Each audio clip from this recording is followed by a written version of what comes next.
Septic டேங்கை போட்டு அது மேலே வந்து கழிவறை கட்டுறது, அதே மாதிரி முன்னாடி இருக்கிற போர்ட்டிகோவில் கொண்டு போய் வாட்டர் டேங்க் போடுறது, தலைவாசல்லையே ஆழ்குழாய் கிணறை வந்து நம்ம அமைக்கிறது, இது தப்பான இடங்கள்ல தலைவாசல் வைக்கிறது.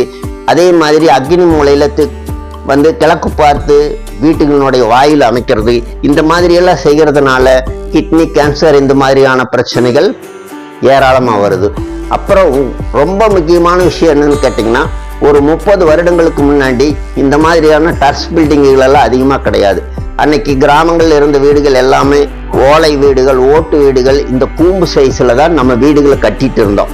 ஆனால் இன்னைக்கு எடுத்துட்டிங்க அப்படின்னா எல்லாமே தட்டையா, அதாவது ரூஃப் இந்த மாதிரி நம்ம போட்டு காங்கிரீட்ல போட்டு இந்த மாதிரி கொண்டுட்டு போயிட்டு இருக்கோம்.